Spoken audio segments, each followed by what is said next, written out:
जय मसीह की एंड गुड मॉर्निंग। आज सुबह प्रभु का वचन हमारे लिए निर्गमन का किताब 20वां अध्याय और 12वीं आयत, एक्सोडस चैप्टर 20 वर्स 12। यहाँ पर हम इस प्रकार पढ़ते हैं, तू अपने पिता और अपनी माता का आदर करना, जिससे जो देश तेरा परमेश्वर यहोवा तुझे देता है उसमें तू बहुत दिन तक रहने पाए। इस आयत में परमेश्वर सभी इजरायलियों को एक नियम दिया है और वो ये है कि अपने माता पिता का आदर करना। परमेश्वर चाहता है कि जो लोग हमारे साथ रहते हैं उनके साथ हमारा रिश्ता कैसे होना है। जब हम देखते हैं, जब एक बच्चा का जन्म होता है, सबसे पहले उसका जो रिश्ता है वो माँ बाप से शुरुआत होती है। उसके बाद है जो भाई बहन है या चाचा चाची है या जितने भी रिश्ते हैं वो बाद में आता है। सबसे पहले जो मजबूत रिश्ता है वो है एक बच्चा और माता पिता। यहाँ पर हम देख सकते हैं परमेश्वर का वचन इजरायलियों के लिए ये था कि तू अपने पिता और अपनी माता का आदर करना। और उसके बाद परमेश्वर कहता है, आदर करने से जो देश परमेश्वर यहोवा तुझे देगा उस देश में बहुत दिन तक रहने पाएगा। मतलब परमेश्वर यहाँ पर इजरायलियों से कहना चाहता है कि अगर तुम माता पिता के आदर करोगे तब उसके साथ एक आशीष भी जुड़ा हुआ है, और आशीष यह है कि लंबी आयु तुम्हें मिलेगी। अब हम लोग नए नियम में कुछ आयतों पर हम लोग ध्यान देंगे, और वो है इफिसियों की पत्री 6वां अध्याय और उसका पहला, दूसरा और तीसरा आयत। Ephesians chapter 6 verse 1, 2 and 3। यहाँ पर इस प्रकार लिखा है, हे बालकों, प्रभु में अपने माता पिता के आज्ञाकारी बनो, क्योंकि ये उचित है। अपनी माता और पिता का आदर कर, ये पहली आज्ञा है जिसके साथ प्रतिज्ञा भी है कि तेरा भला हो और तू धरती पर बहुत दिन तक जीवित रहे। देखिए मेरे प्रियो, पौलुस यहाँ पर कलीसिया से कहता है दूसरी आयत में, अपनी माता और पिता का आदर करना, उनका सम्मान करना, उनकी बातों को मानना। और वहां पर लिखा है कि इसके साथ एक प्रतिज्ञा जुड़ी हुई है कि अगर तुम आदर करोगे तो वहां पर लिखा है कि तेरा भला होगा और तुम पृथ्वी पर लंबे आयु तुम्हारी होगी कर कर यहाँ पर लिखा गया है। एक और आयत आपके सामने मैं रखना चाहती हूँ, और वो है कुलुस्सियों की पत्री 3 अध्याय और 20वीं आयत। Colossians chapter 3 verse 20।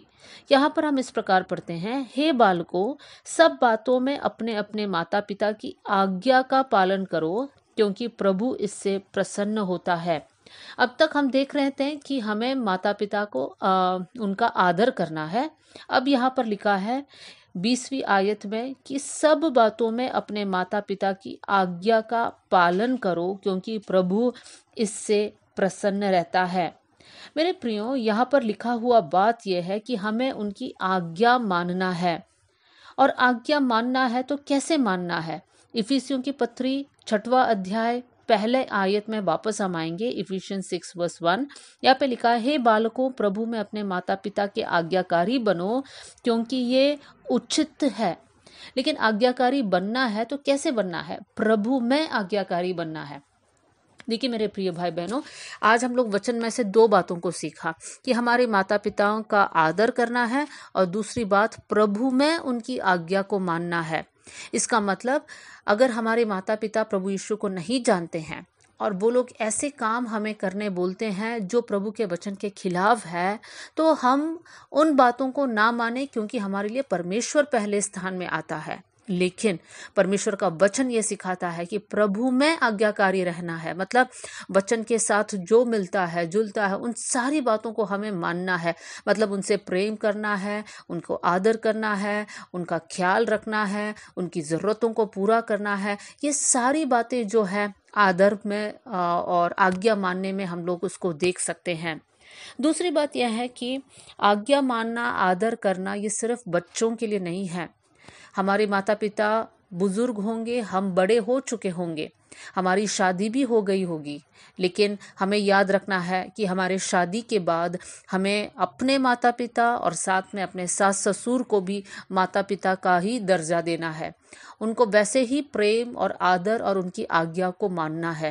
मेरे प्रियो, हम सब प्रभु यीशु के बच्चे हैं, तो हमारे जीवन से, हमारे स्वभाव से, हमारा चरित्र में ये सारा गुण होना बहुत ज़रूरी है। नहीं तो जब हम कहते हैं कि हम प्रभु यीशु के बच्चे हैं तो वो व्यर्थ बन जाता है। तो होने पाए आज से लेकर इस बात पर हम लोग ध्यान देंगे कि प्रभु में हमारी माता पिता की आज्ञा को मानेंगे और हमेशा हमारे माता पिता को आदर देंगे। आइए हम लोग प्रार्थना करें। स्वर्गीय पिता, आज का दिन के लिए हम धन्यवाद करते हैं। सुना हुआ वचन के सामने हम लोग दीन हो जाते हैं, नम्र हो जाते हैं। प्रभु जी, बहुत से वक्त हमारे माता पिताओं को हम जिस प्रकार आदर देना था, जिस प्रकार उनकी आज्ञा मानना था, प्रभु हमने नहीं किया। हमें क्षमा कर देना प्रभु जी। एक और बार प्रभु जी, आपके लहू से आप हमें शुद्ध कर देना। आज से लेकर परमेश्वर माता पिता का आदर करने के लिए, उनका ख्याल रखने के लिए, उनसे प्रेम करने के लिए आप हमें मदद करना कर हम प्रार्थना करते हैं प्रभु जी। वचन सुनने वाले हर एक भाई और बहन वचन में दृढ़ होने पाए प्रभु जी। आज का दिन आपकी महिमा के लिए हम जीने पाए। प्रार्थना सुनने के लिए धन्यवाद। यीशु के नाम से हम मांगते हैं, amen. God bless you all. जय मसीह की।